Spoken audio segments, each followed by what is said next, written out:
வீடியோக்குள்ளே போகிறதுக்கு முன்னாடி ஒரு சின்ன அனௌன்ஸ்மெண்ட். நம்ம சேனலை ரொம்ப நாளாக பார்க்குறவங்களுக்கு தெரியும், நம்ம பெய்டு அட்வர்டைஸ்மெண்ட்லாம் எதுவும் பெருசாக பண்ணுறது கிடையாது. But it's getting tough these days. So என்னோட ஒர்க் உங்களுக்கு பிடிச்சிருந்தா, உங்களுக்கு விருப்பம் இருந்தால் நம்ம சேனலோட growthக்கு உங்களால் முடிஞ்ச கான்ட்ரிபியூஷனை பண்ணுங்கள். அதுக்கான யூபிஐ ஐடி இப்போ ஸ்க்ரீனில் வரும் அண்ட் டிஸ்கிரிப்ஷன்லேயும் இருக்கும். அண்ட் அப்ராடில் இருக்கவங்களுக்கு பைமிய காஃபி லிங்கையும் நான் கீழே கொடுத்துருக்கேன். ஸோ பார்த்து பண்ணுங்கள்.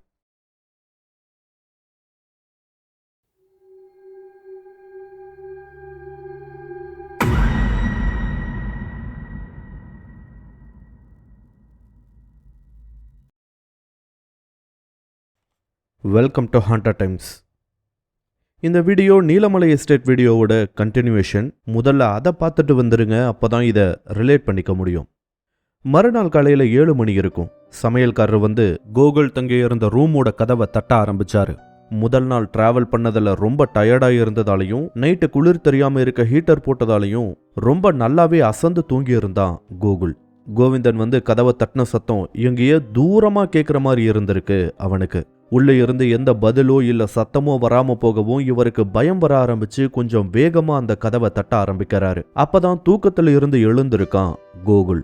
எழுந்திருச்சதுக்கு அப்புறம் ஒரு நிமிஷம் எங்க இருக்கும்னு அவனுக்கு புரியல. தூக்கம் முழுசா போனதுக்கு அப்புறம் தான் அவன் நீலிமலை எஸ்டேட்ல இருக்கான்றதே அவனோட ஞாபகத்துக்கு வந்திருக்கு. சோம்பல் முறிச்சிட்டு கவனிக்கும் போது வெளியே கோவிந்தன் உசுர கொடுத்து கதவை தட்டிட்டு இருந்தது அவனோட காதுல கேட்டிருக்கு. உடனே பெட்டை விட்டு எழுந்து போய் கதவை ஓபன் பண்ணான். அவனை பார்த்ததும் தான் அவருக்கு ஒரு மாதிரி நிம்மதியே வந்துச்சு.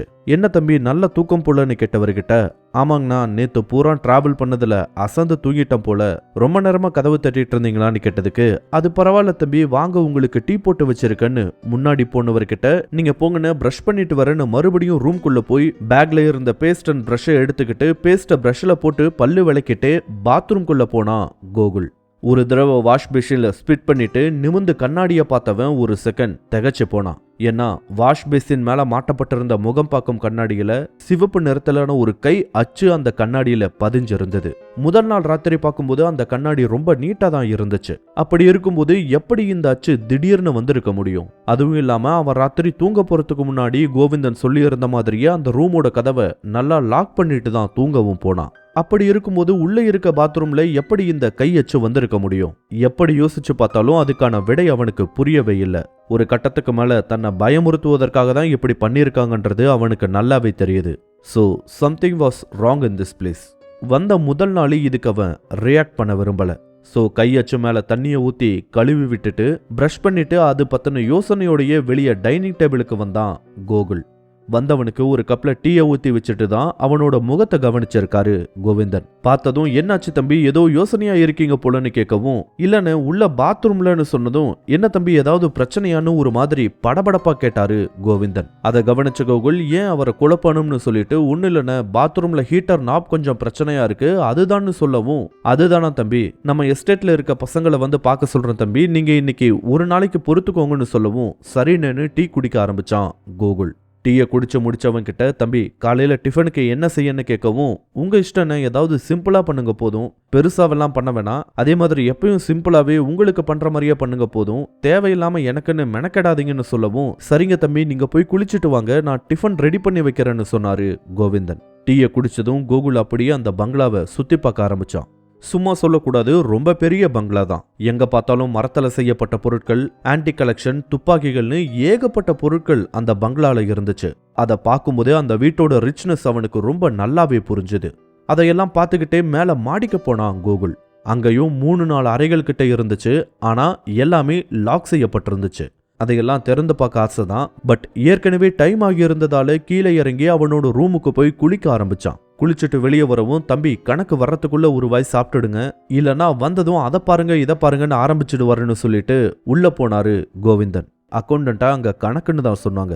மணி பார்த்தா சரியா 8:30 மணி. சரி சாப்பிடுவோன்னு டைனிங் டேபிளுக்கு போனா அங்க டிஃபன் ரெடியா இருந்தது. அவன் சொன்ன மாதிரியே சிம்பிளான டிஃபனை தான் கோவிந்தன் பண்ணி இருந்தாரு. சாப்பிட்டுக்கிட்டு இருக்கும்போதே கோவிந்தன் கிட்ட, என்ன நீங்க இங்க எத்தனை வருஷமா வேலை பண்ணிட்டு இருக்கீங்கன்னு கேட்டதுக்கு, அது ஆச்சு தம்பி ஒரு 40 வருஷம்னு சொன்னாரு கோவிந்தன். ஆச்சரியமா, 40 வருஷமா இங்க இருக்கீங்களான்னு கேட்டான் கோகுல்.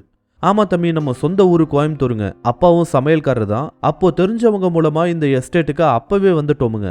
அப்போ இந்த எஸ்டேட் கோயம்புத்தூர்ல இருந்த ஒரு மில் ஓனர் கிட்ட தாங்க இருந்துச்சு. அப்புறம் அந்த ஐயா இறந்து போனதுக்கு அப்புறம் அவரோட ஒரே பிள்ளைக்கு இந்த எஸ்டேட் 20 வருஷத்துக்கு முன்னாடி கைமாறுச்சுங்க. அப்புறம் கொஞ்சம் வருஷத்துலயே அவரு எப்போ இருக்க ஓனர் கிட்ட வித்துட்டு அமெரிக்காவுக்கு போய் அங்கேயே தங்கிட்டாருங்கன்னு சொன்னாரு கோவிந்தன். சரி, இப்போ இருக்க ஓனர் அடிக்கடி வருவாங்களா, நீங்க எத்தனை தடவை பார்த்திருக்கீங்கன்னு கேட்டதுக்கு, அவங்களா தம்பி, இந்த 20 வருஷத்துல ஒரு 4 முறை வந்திருந்தாலே பெருசுங்க. அப்படியே வந்தாலும் அவங்களுக்குன்னு தனியா சமையல்காரங்களை எல்லாம் கூட்டிட்டு வருவாங்க. நாம வெறும் எடுபடி வேலை தாங்க பார்க்க வேண்டி இருக்கும். மற்றபடி அந்த கம்பெனியை சேர்ந்தவங்க எப்பயாச்சும் வருவாங்களே தவிர அந்த ஓனர் வரதெல்லாம் ரொம்ப ரொம்ப அபூர்வம் தம்பின்னு சொன்னாரு. அது மட்டும் இல்லாம பெரும்பாலும் இங்க வர்ற மேனேஜருங்க தான் தம்பி அவங்களோட குடும்பத்தோட இங்க வந்து தங்குவாங்க. என்னதான் முதலாளிங்க வர்றதில்லனாலும் எங்களை ரொம்ப நல்லாவே பாத்துக்கிறாங்க தம்பின்னு சொல்லி முடிச்சாரு கோவிந்தன். அடுத்ததா, உங்க ஃபேமிலியில யாரெல்லாம் இருக்காங்கன்னு கேட்டதுக்கு உடனே அவரோட முகத்துல ஒரு கவலை பரவ ஆரம்பிச்சது. அதை ஏன் தம்பி கேட்கறீங்கன்னு அவர் சொல்லிக்கிட்டு இருக்கும் போதே பின்னாடி இருந்து ஒரு பெண் குரல் அண்ணன்னு கேட்டது. 2 பேரும் திரும்பி பார்த்திருக்காங்க. அங்க ஒரு லேடி நின்றுகிட்டு இருந்தாங்க. அவங்கள பார்த்ததும் கோவிந்தன் என்ன சொல்லியிருக்காருன்னா, ஏன் புள்ள, உன்னை எப்ப வர சொன்னா இப்ப வந்திருக்க, இன்னைக்கு மேனேஜர் வந்துருவாருன்னு தெரியும்லன்னு கேட்டதுக்கு, நான் என்னென்ன பண்றது, உங்களுக்கு தான் என் நிலைமைய பத்தி தெரியுமேன்னு சொல்லவும், எப்ப பார்த்தாலும் இதையே சொல்லு, சரி சரி உள்ள போய் மதியத்துக்கு அந்த கறிக்காயெல்லாம் எடுத்து வச்சிருக்கேன் வெட்டுன்னு சொல்லி உள்ள அனுப்புனாரு கோவிந்தன். அந்த லேடியும் வேக வேகமா உள்ள போனாங்க. அவங்க உள்ள போனதும், அந்த பொண்ணு பேரு வசந்திங்க, இங்க எனக்கு கூட மாட ஒத்தாசையா இருக்கும், பாவது தலையெழுத்து எப்படியா ஆகணும்னு சலிச்சுக்கிட்டாரு கோவிந்தன். என்ன ஆச்சுன்னு கேட்டதுக்கு, அந்த பொண்ணோட புருஷனும் இங்க தாங்க ஒர்க் பண்றான், ஆனா எப்ப பார்த்தாலும் குடிச்சிட்டு வந்து இந்த பிள்ளைய அடிக்கிறதே அவன் வேலையா வச்சிருக்கான்னு சொல்லிக்கிட்டு இருக்கும் போதே பின்னாடி குட் மார்னிங் சார்னு அறிவோட குரல் கேட்டுச்சு. என்ன சார் சாப்பிடுறீங்க போலன்னு கேட்டுக்கிட்டே கிட்ட வந்தான் அறிவு. ஆமா அறிவு, நீங்களும் சாப்பிடுங்களேன்னு சொன்னதுக்கு, நான் வீட்லயே சாப்பிட்டு வந்துட்டேன் சார்னு சொல்லிக்கிட்டு இருக்கும் போதே சீஃப் சூப்பர்வைசர் பாலுவும் உள்ள வந்தாரு. எல்லாரும் வந்துட்டாங்கன்னு தெரிஞ்சதும் கோகுல் சீக்கிரமா சாப்பிட்டு முடிச்சிட்டு ஹாலுக்கு வரவும் அக்கௌண்டன்ட் சிவச்சந்திரன் உள்ள வரவும் கரெக்டா இருந்தது. வந்தவரு கொஞ்ச நேரம் பேசிக்கிட்டு இருந்துகிட்டு, சரிங்க தம்பி, ஃபார்மலா செய்ய வேண்டியதெல்லாம் செஞ்சிடலாமான்னு கேட்டுக்கிட்டு கோகுல மேனேஜர் டியூட்டிக்கு அபிஷியலா ஜாயின் பண்ற ரெக்கார்ட்ஸை உருவாக்கி அவர்கிட்ட கையெழுத்தும் வாங்கினாரு.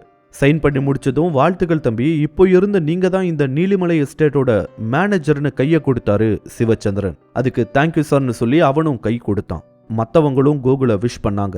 சரிங்க தம்பி, நான் எஸ்டேட் ஆஃபீஸ்க்கு போறேன், நீங்களும் வந்துருங்க, அறிவு பார்த்து கூட்டிட்டு வந்துடுன்னு சொல்லிட்டு வேக வேகமா வெளியே வந்தவர் அவரோட பைக்ல கிளம்பி போயிட்டே இருந்தாரு. அவருக்கு பின்னாடியே சூப்பர்வைசரும் கிளம்பி போனாரு. சரி வாங்க சார், நாமளும் போலான்னு அங்கிருந்து கிளம்புனா அறிவு.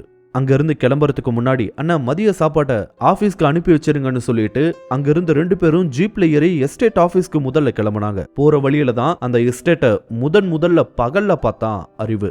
அவ்வளோ அழகான எஸ்டேட் அது. 10 நிமிஷம் டிராவல் பண்ணதுக்கு அப்புறமா எஸ்டேட் ஆபீஸ் முன்னாடி அந்த ஜீப் வந்து நின்னுச்சு. அங்க போனதும் மீதி இருக்க ஃபார்மாலிட்டிஸ் எல்லாம் முடிச்சிட்டு அந்த ஆபீஸ்ல ஒர்க் பண்றவங்களையும் அறிமுகப்படுத்தி வச்சாரு சிவச்சந்திரன். அறிமுகப்படுத்தினதுக்கு அப்புறமா, தம்பி இது போன 2 வருஷத்தோட வரவு செலவு கணக்குங்க, அப்புறம் இது நடக்கிற வருஷத்தோடது, எல்லாத்தையும் செக் பண்ணுங்க, ஏதாவது சந்தேகம் இருந்தா என்ன கேளுங்கன்னு சொல்லிட்டு 8 பெரிய பெரிய அக்கவுண்ட்ஸ் லெஜர் நோட்டை காட்டினாரு சிவச்சந்திரன். அதை பார்த்துக்கிட்டு இருந்த அறிவு, சரி இதை இங்க இருக்கவங்க கொண்டு போய் பங்களால வச்சிருவாங்க, நீங்க ஃப்ரீ டைம் கிடைக்கும் போது பாத்துக்கோங்க, நாம இப்போ எஸ்டேட்டை சுத்தி பார்க்க போலாம் வாங்கன்னு சொல்லிட்டு அவரை கூட்டிட்டு கிளம்புனா அறிவு. ஜீப்ல போக போக தான் அது எவ்வளோ பெரிய எஸ்டேட்னு அவனுக்கு தெரிஞ்சது. சும்மாவெல்லாம் இல்ல, அந்த எஸ்டேட்டோட மொத்த ஏரியா கிட்டத்தட்ட 450 ஏக்கர்கள். அதை தவிர வேற எந்த தகவலும் தெரியாதுன்றதால இந்த எஸ்டேட்டை பத்தி கொஞ்சம் சொல்லுங்களேன் அறிவுன்னு கேட்டதுக்கு அவன் எஸ்டேட்டை பத்தி சொல்ல ஆரம்பிச்சான். சார், இந்த எஸ்டேட்டோட மொத்த ஏரியா 450 ஏக்கர். இது இல்லாம நர்சரி ஃபேக்டரின்னு ஒரு 50 ஏக்கர்ல இருக்கு. இதுல பர்மனன்ட் ஸ்டாஃப்னு எடுத்துக்கிட்டா மொத்தம் 300 பேர் இருக்காங்க. அண்ட் அவங்களோட குடும்பம் எல்லாரும் சேர்த்தி மொத்தம் 550 பேர்கிட்ட இந்த எஸ்டேட்ல நிரந்தரமா தங்கி இருக்காங்க. இங்க ஒர்க் பண்றவங்களுக்கான வீடெல்லாம் இந்த எஸ்டேட்டோட 2 இடங்கள்ல அமைஞ்சிருக்கு. இது இல்லாம சீசன் டைம்ல டெம்பரவரியா 100ல இருந்து 150 பேர் வரைக்கும் இங்க வேலை செய்ய வருவாங்க. அதுல பெரும்பாலும் ஊட்டியில இருக்க லோக்கல் பீப்புள் தான் வருவாங்க. இங்க ஒர்க்கர்ஸோட பசங்க படிக்கிறதுக்கு 5வது வரைக்கும் ஒரு எலிமெண்டரி ஸ்கூல் இருக்கு, ஒரு கோவில் இருக்கு, ஒரு ஹாஸ்பிட்டல், ஒரு கல்யாண மண்டபம்னு எல்லாமே இருக்கு. இதையெல்லாம் நம்ம எஸ்டேட்ல இருக்கவங்க மட்டுமே கிடையாது, டெம்பரவரியா இங்க வேலைக்கு வர்றவங்களும் யூஸ் பண்ணிக்கலாம். இவங்க இல்லாம அக்கவுண்ட்ஸ் டிபார்ட்மெண்ட்ல சிவச்சந்திரன் சார் இல்லாம இன்னும் 3 பேர் ஒர்க் பண்ணிட்டு இருக்காங்க. நீங்க பார்த்த பாலு இந்த எஸ்டேட்டோட சீஃப் சூப்பர்வைசர், அவருக்கு கீழே 10 பேர் இருக்காங்கன்னு இப்படி எல்லாத்தையுமே சொல்லி முடிச்சான் அறிவு. அன்னைக்கு மதியத்துக்குள்ள எஸ்டேட்டோட பாதி இடத்தை சுத்தி காட்டினா அறிவு. சின்ன வயசுல இருந்து அந்த எஸ்டேட்லயே வளர்ந்திருந்ததால நிறைய விஷயங்கள் அவனுக்கு தெரிஞ்சிருந்தது. பேசிக்கிட்டே வந்ததுல கவனிக்காம ஒரு தப்பான வளைவுல திரும்பினா அறிவு. அந்த ரோடோட பாதையில அந்த ரோட் அடைக்கப்பட்டிருந்ததை பார்த்ததும் தான் அவனோட முகம் ஒரு மாதிரி மாறி இருக்கு. இதை கவனிச்ச கூகுள், ஏன் அறிவு இந்த ரோட் க்ளோஸ் ஆயிருக்கு, இதோட நம்ம எஸ்டேட் முடியுதா என்னன்னு கேட்டதுக்கு, சாரி சார், பேசிக்கிட்டே தப்பான ரூட்ல திரும்பிட்ட போலன்னு பின்னாடி வர ரிவர்ஸ் கியரை போட்டான் அறிவு. பின்னாடி கொஞ்சம் தூரம் வந்ததுக்கு அப்புறமா, அது நம்ம எஸ்டேட்டுக்கு சேர்ந்த இடம் தான் சார், ஆனா இப்போ அந்த பக்கம் யாருமே போறது இல்லைன்னு சொல்லவும், ஏன் என்னாச்சுன்னு கேட்டான் கூகுள். அந்த இடம் ஒரு மாதிரியான இடம் சார், கொஞ்சம் வருஷத்துக்கு முன்னாடி அங்க ஒரு பிரச்சனையாச்சு, அதுல இருந்து யாருமே அந்த பக்கம் போறதே இல்ல சார்னு சொன்னா அறிவு. என்னையா இந்த எஸ்டேட்ல எல்லாம் மர்மமாவே இருக்கேன்னு கேட்டான் கூகுள். மர்மமெல்லாம் ஒன்றும் இல்லை சார், இதை தாண்டி ஒரு பெரிய பாறை இருக்கு, அதுக்கு பக்கத்துல ஒரு குளம் இருக்கு, அதுக்கு பக்கத்துல ஒரு நீலி கோவில் இருக்கு, வருஷத்துக்கு ஒரு தடவை அங்க திருவிழா கொண்டாடுவாங்க சார். ஆனா அந்த பிரச்சனை நடந்ததுக்கு அப்புறம் யாரும் அங்க போக வேண்டாம்னு முடிவு பண்ணி அந்த பக்கம் போற ரோடையே க்ளோஸ் பண்ணிட்டோன்னு சொல்லிட்டு வண்டியை திருப்பி வேற வழியில போனா அறிவு. போகும்போது தான், சரி இங்க வேலை செஞ்ச மேனேஜர்ஸ்க்கெல்லாம் என்னாச்சு, ஏன் வெளியே போனாங்க, ஏன் இறந்து போனாங்கன்னு சொல்ற நீ இப்போ சொல்லலாமேன்னு கேட்டதுக்கு அறிவு, அதை பத்தி அவசியம் தெரிஞ்சுக்கணுமா சார்னு கேட்டிருக்கான். இதை கேட்டதும் கொஞ்சம் டென்ஷனான கூகுள், என்னங்க நான் என்ன சின்ன குழந்தையா, சொல்லுங்க பயப்படவெல்லாம் மாட்டேன்னு சொல்லியிருக்கான் கூகுள். சரி சொல்றேன் சார்னு கொஞ்ச நேரம் அமைதியா இருந்துட்டு அறிவு பேச ஆரம்பிச்சான். 2 வருஷம் இருக்கும் சார், அப்போ நடராஜன் ஒருத்தர் இங்க மேனேஜரா இருந்தாரு. ரொம்ப ஸ்ட்ரிக்டான பேர்வழி, வயசு என்னமோ 30க்குள்ளதான், ஆனா ரொம்ப கெடுபிடியான ஒரு ஆளு. ஒரு நாள் காலையில ரொம்ப நேரமாகியும் அவர் அவரோட ரூம்ல இருந்து வெளியவே வரல. என்னாச்சோ தெரியலையேன்னு எல்லாரும் போய் அவரோட ரூம் கதவை தட்ட ஆரம்பிச்சோம். ஆனா கதவு திறக்கவே இல்லை. கடைசியா வேற வழி இல்லாம அந்த ரூம் கதவை உடைச்சிட்டு போய் உள்ள பார்த்தா, மூக்குல இருந்து ரத்தம் வந்த நிலையில பேச்சு மூச்சு இல்லாம கிடந்தாரு நடராஜன். உடனடியா நம்ம எஸ்டேட் டாக்டரை வர வச்சு பார்த்தா, நடராஜன் செத்து போய் ரொம்ப நேரமானதா சொன்னாரு. உடனே இது போலீஸ் கேஸ் ஆகி அவரோட பாடியை போஸ்ட்மார்ட்டம்க்கு அனுப்பி வச்சாங்க. அங்க அவரோட பாடியை செக் பண்ணிட்டு ஹார்ட் அட்டாக்ல அவர் இறந்து போனதா சொன்னாங்க. இதை எங்களால நம்பவே முடியல. ஏன்னா நடராஜன் சார் அவ்வளோ ஃபிட்டா இருந்தாரு. காலையில ஆனா 1 மணி நேரம் எக்ஸசைஸ் பண்ணுவாரு, எஸ்டேட்ல எங்க போனாலும் சைக்கிள்ல தான் போவாரு, மனுஷன் பார்க்க மிலிட்டரி ஆள் மாதிரி இருப்பாரு சார். அப்படி இருந்த ஒருத்தர் திடீர்னு ஹார்ட் அட்டாக்ல இருந்ததை எங்களால நம்பவே முடியல சார். அவருக்கு அப்பதான் கல்யாணத்துக்கு பொண்ணு பார்த்துக்கிட்டு இருந்தாங்கன்னு எங்களுக்கு தெரிய வந்துச்சு சார்னு சொன்னா அறிவு. அவர் இறந்து சரியா 1 மாசம் கழிச்சு மனோஜ்னு ஒருத்தர் இந்த எஸ்டேட்டுக்கு மேனேஜரா வந்தாரு. அதுவும் ஃபேமிலியோட வந்தாரு சார். அவரு நடராஜன் மாதிரி இல்ல, கொஞ்சம் ஜாலியான டைப் தான். அவர் வந்த கொஞ்ச நாள்ல தான் இந்த பங்களால பேய் பயம் ஆரம்பிச்சது. ஒரு நாள் ராத்திரி ஏதோ சத்தம் கெட்டுச்சுன்னு மேல அவங்க தங்கி இருந்த ரூம்ல இருந்து வெளியே வந்து பார்த்திருக்காங்க. அப்போ கீழே ஹால்ல ஒரு உருவம் தெரிஞ்சிருக்கு. பயந்து போய் யாருன்னு வேக வேகமா லைட்டை போட்டு பார்க்கும்போது அங்க யாருமே இல்லையா. இதெல்லாம் நடந்தது வெறும் சில நொடிகள்ல. இதை பார்த்து அவரும் அவரோட மனைவியும் ரொம்பவே பயந்து போனாங்க. அடுத்தடுத்து நடந்த அமானுஷ்யமான விஷயங்கள்ல 1 மாசத்துக்குள்ள இந்த வேலையே வேணான்னு இங்கிருந்து பயந்து போய் வெளியேறிட்டாருன்னு சொன்னா அறிவு. அதுக்கப்புறம் 2 மாசம் கிட்ட யாரையுமே கம்பெனி அனுப்பவே இல்லை. 3வது மாசத்துல பிரபுன்னு ஒரு மலையாளி வந்தாரு சார். அவருக்கு ஒரு 45 வயசு இருக்கும். ஃபேமிலியெல்லாம் அவரோட நேட்டிவ்ல இருந்தாங்க போல. ஆனா அவரு கொஞ்சம் சீன் போடுற மாதிரியான ஆளு சார். வந்தவர்கிட்ட நடந்ததையெல்லாம் நாங்க சொன்னோம் தான். ஆனா அவர் என்ன சொன்னாருன்னா, எனக்கு பேய் பயம் எல்லாம் கிடையாது, எனக்கு மந்திரமெல்லாம் தெரியும், எதுவா இருந்தாலும் நானே பாத்துக்கிறேன்னு ஆச்சா போச்சான்னு சொன்னாரு சார். ஆனா நாளாக நாளாக அவரோட செயல்கள்லையும் நடவடிக்கைகள்லையும் நிறைய மாறுதல்கள் தெரிய ஆரம்பிச்சது சார். ரொம்ப பயந்து போயிருந்தாரு. நிறைய பேர்கிட்ட அந்த பங்களால பேய் இருக்கணும், அது என்ன உயிரோட விடாதுன்னு சொல்லி புலம்ப ஆரம்பிச்சிருக்காரு சார். கடைசியில அவரு சொன்ன மாதிரியே நடந்துருச்சு. ஒரு நாள் சாயந்தரம் வேலையை விட்டு போலான்னு இருப்பதா கணக்கு கிட்ட சொல்லியிருக்காரு. எதிர்பாராத விதமா அன்னைக்கு ராத்திரியே அவரும் இறந்து போயிட்டாரு சார். இதுவும் போலீஸ் கேஸ் ஆச்சு. வந்து விசாரிச்சவங்க போஸ்ட்மார்ட்டம்க்கு அவரோட பாடியவும் அனுப்பி வச்சாங்க. அவரோட போஸ்ட்மார்ட்டம் ரிப்போர்ட்லயும் அவரும் ஹார்ட் அட்டாக்னால தான் இறந்து போனது தெரிய வந்துச்சு. அவரோட இறப்புக்கு அப்புறம் தான் எங்களுக்கே பயம் வர ஆரம்பிச்சதுன்னு சொன்னா அறிவு. அடுத்த 4 மாசத்துக்கு மேனேஜர் வேலைக்கு யாரையுமே கம்பெனியில இருந்து அனுப்பவே இல்லை சார். நாங்களும் எவ்வளவோ எதிர்பார்த்தோம், ஆனா யாருமே வேலைக்கு வரவே இல்லைன்னு இவன் சொல்லிக்கிட்டு இருக்கும் போதே தூரத்துல ஒரு பொண்ணு ஒரு பெரிய பேக் மாட்டிக்கிட்டு நடந்து போயிட்டு இருந்ததை பார்த்தான் அறிவு. அதை பார்த்ததும், சார் ஒரு நிமிஷம் இருங்கன்னு ஜீப்பை கொஞ்சம் வேகப்படுத்தி அந்த பொண்ணு கிட்ட கொண்டு போய் நிறுத்தினான். வண்டி வந்து சடனா பிரேக் போட்டு நின்ன சவுண்டை கேட்டு அந்த பொண்ணு அதிர்ச்சியா திரும்பி பார்த்தாங்க. 1 செகண்ட்ல அந்த பொண்ணு யாருன்னு அடையாளம் கண்டுகிட்ட அறிவு ஸ்டன் ஆகி பார்வதின்னு அமைதியா அவனுக்குள்ளேயே சொல்லிக்கிட்டான். அறிவை பார்த்தோம் அந்த பொண்ணும் கொஞ்சம் நர்வஸ் ஆனாதான். அங்க நடக்கிறது ஒண்ணுமே புரியாம கூகுள் அமைதியா 2 பேரையும் பார்த்துக்கிட்டு இருந்தான். யார் இந்த பார்வதி? மீதி 4 மேனேஜர்ஸ்க்கு அப்படி என்னதான் ஆச்சு? ஏன் அந்த ரோட அடைச்சு வச்சாங்க? அப்படி அந்த இடத்துல என்னதான் நடந்துச்சு? அடுத்த வீடியோல பார்க்கலாமா?